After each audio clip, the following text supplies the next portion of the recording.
नांदेड़ में आजहानी अजीत दादा पवार को खिराज अकीदत। 31 जनवरी को शंकरराव चौहान ऑडिटोरियम में ऑल पार्टी ताजियती इजलास का इनेकाद। नांदेड़ जिले के तमाम सियासी जमातों के अवामी नुमाइंदों की जानिब से रियासत के नायब वजीर आला आजहानी अजीत दादा पवार को खिराज अकीदत पेश करने के लिए एक ऑल पार्टी ताजियती इजलास शोक सभा मुनक़िद करने का ऐलान किया गया है। यह इजलास 31 जनवरी 2026 बरोज हफ्ता सुबह 11 बजे शंकरराव चौहान प्रेक्षागृह श्री गुरु गोविंद सिंह जी स्टेडियम के करीब नांदेड़ में मुनक़िद होगा। इस ताजियती इजलास के जरिए आजहानी अजीत दादा पवार की खिदमत को याद करते हुए इन्हें इज्तिमाई तौर पर खिराज तहसीन पेश किया जाएगा। इस मौके पर तमाम सियासी जमातों के अवामी नुमाइंदों, ओहदेदारान, कारकुनान और आजहानी अजीत पवार से मोहब्बत रखने वाले शहरियों से अपील की गई है कि वो वक्त पर हाजिर होकर ताजियती इजलास को कामयाब बनाए। इस सिलसिले में अपील करने वालों में नेशनलिस्ट कांग्रेस पार्टी शहर के जिला सदर व साबिक रुकन असम्बली ओम प्रकाश पोकरना, बीजेपी नांदेड़ शुमाल जिला सदर एडवोकेट किशोर देशमुख, बीजेपी नांदेड़ जुनूब जिला सदर संतुकराव हम्बर्डे, नेशनलिस्ट कांग्रेस पार्टी शरद पवार के शहर सदर डॉक्टर सुनील कदम, कांग्रेस शहर सदर अब्दुल सत्तार, शिंदे ग्रुप शिवसेना के महानगर प्रमुख राजू कोंडेवार, ठाकरे ग्रुप शिवसेना के महानगर प्रमुख प्रकाश मारावार, मनोज यादव, वंचित बहुजन अघाड़ी के शहर सदर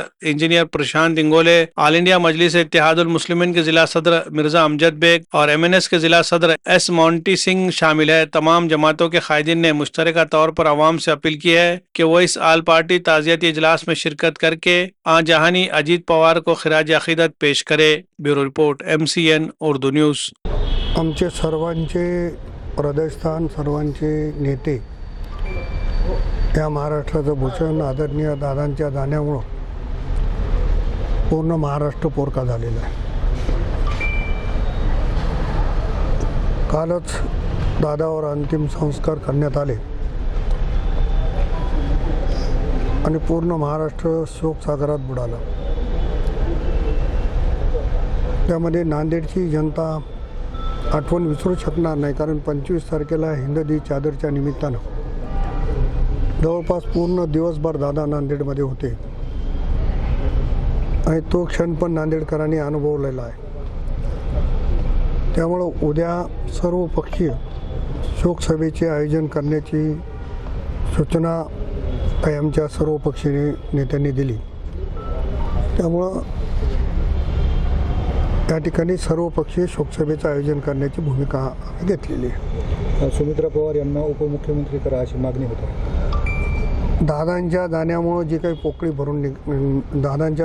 काही पोकळी झालेली आहे ती जर भरून काढायची असेल तर आदरणीय सुनेत्रा वहिनी पवार यांनीच नेतृत्व केलं पाहिजे, अशी माझी देखील स्वतःची भूमिका आहे।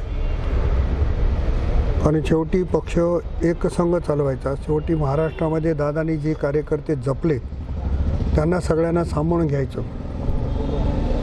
वहिनीवर दुःख जरी असेल, दुःखाचा डोंगर जरी असेल, तर त्यांनी स्वतः या महाराष्ट्राचं नेतृत्व करावं, राष्ट्रवादीचं नेतृत्व करावं, ही भूमिका माझी निश्चित। दादांच्या निधनापूर्वीच दोन्ही राष्ट्रवादींना एकत्र करण्याच्या हालचालींना वेग आला होता। असं आहे की आपण एकंदरीत महानगरपालिकेच्या निवडणुका जर बघितल्या तर काही ठिकाणी दोन्ही पक्ष एकत्रितपणानं लढले। शेवटी निर्णय तो राष्ट्रीय पातळीवरचा होणार होता, परंतु माझी सुद्धा वैयक्तिक भूमिका हीच आहे की दोन्ही राष्ट्रवादी काँग्रेस एकत्रित यावेत आणि आज राज्याचं जे दादामुळे पोकळी निर्माण झाली ते नेतृत्व सुनेत्रा वहिनीनं करावं। विधानसभेनंतर 5 वेळेस दादा नांदेडला आले, ते विशेष लक्ष नांदेड होते आणि तुम्ही पक्षवाढीसाठी हे केलं। मी स्वतःला भाग्यवान समजतो। कालही बारामतीमध्ये अनेक पक्षाच्या अनेक मान्यवरांनी माझ्यासोबत, घाटे साहेब होते, मोहन अण्णा होते, सगळीच मंडळी होती, ते सगळे असंच म्हणत होते की काय नांदेडवर एवढं प्रेम होतं की तुम्ही बोलवलं, नांदेडला आले नाहीत, असं झालं नाही। आता विशेष प्रेम त्यांचं होतं हे मी सांगण्याची गरज नाही। तसंच प्रेम पवार कुटुंबियाचं देखील नांदेडवर राहील अशा पद्धतीची अपेक्षा आहे। नांदेडला विशेष बळ देण्याचं सूचक वक्तव्य केलं। शेवटी नेता आहे, नेत्यांनी ती भूमिका घेतली, पण महाराष्ट्राला बळ देणारा नेता गेला हे दुःख सगळ्यांच्या मनामध्ये आहे। असा नेता होईल का? असा नेता आता होईल का? आता सुनेत्रा वहिनीच्या वेळ लागतो एखादा नेता घडवायचा, एखादा कार्यकर्ता। आम्ही जर एखाद्या कार्यकर्त्याला नगरपालिकेला किंवा ग्रामपंचायतीला जिल्हा परिषदेला उभा करतो, तर एकदम नाही करता येत. त्यांनी काही केलेलं काम त्याला उभा केल्याच्या नंतर यांनी जर आजपर्यंत महाराष्ट्र घडवण्याचं काम केलं तर त्यांनी काही एका दिवसात उभे राहिले नाही.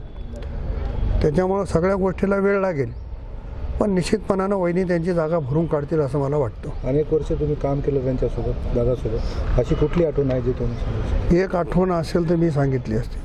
माझ्याकडे अशा हजारो आठवणी आहेत. कालच्या 25 तारखेच्या कार्यक्रमामध्ये आम्ही सगळे मिळून होतो. विश्रामगृहामध्ये 1 तास दादानी सगळ्या कार्यकर्त्यांच्या सोबत एवढ्या गप्पा मोकळ्या मारल्या.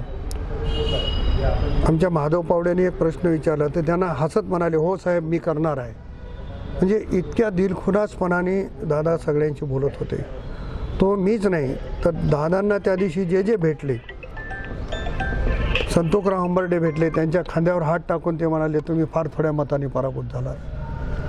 आणि गाडीत बसल्यावर ते नसताना सुद्धा आम्हाला म्हणाले. म्हणजे एवढा सगळ्यांना दिलखुलास बोलणारा, मनामध्ये एखाद्या गोष्टीत कुठला राग आला तर लगेच विसरून जाणारा नेता मी असा बघितला नाही. त्यांचं नाव फक्त अजितदादा असू शकते. साहेब, आपण स्वतः अंत्यविधीला गेला होतात आणि शरद पवार साहेबांची भेट झाली का? काय त्यांची काय परिस्थिती, काय भावना परिस्थिती, होत्या? भावना बघा. शेवटी वडील आहेत ते. आपल्या डोळ्याच्या देखून मुलगा काय आणि पुतना काय जातो हे त्यांना बघावं लागते. हे सगळ्यात मोठं दुःख आहे. तरी पण पवारसाहेब हिमतीने आलेल्या सगळ्यांचं स्वागत करत होते. मी जाऊन चरण स्पर्श केले. मला देखील त्यांनी सांगितलं चिखलीकर तिकडे बसा. म्हणजे छोट्या छोट्या कार्यकर्त्यांची महाराष्ट्रभर ओळख असलेला नेता, देशभर ओळख असलेला नेता. त्यांची मनस्थिती सांगण्यासारखी नव्हती, परंतु सर्व यंत्रणा ते त्यांच्याच नियंत्रणामध्ये तिथं चालत नाही. ते शक्य नव्हतं. 10-15 लाख लोकांच्या वर समुदाय आणि तेवढ्या समुदायाला कंट्रोल करणं मला वाटते शक्य झालं नसतं. शोकसभा कधी आहे, कुठे आहे आणि किती वाजता आहे? शोकसभा उद्या आपण 31 तारखेला शंकरराव चव्हाण प्रेक्षागृहामध्ये सकाळी 11 वाजताचा वेळ दिलेला आहे. सर्व पक्षांच्या नेत्यांशी जवळपास माझं बोलणं झालेलं आहे आणि सर्व पक्षीय शोकसभा दादांच्या संदर्भानं आम्ही ठेवतो आहे आणि मला असं वाटतं की सगळेच जण या शोकसभेला येतील. प्रदेश स्तरावरून कोणी येते का? नाही, आपण फक्त जिल्हा स्तरावर ठेवल्यामुळं आपण कोणाला बाकी निमंत्रित केलं नाही, फक्त जिल्ह्याच्या मंडळीला निमंत्रित केलेलं आहे. ओके.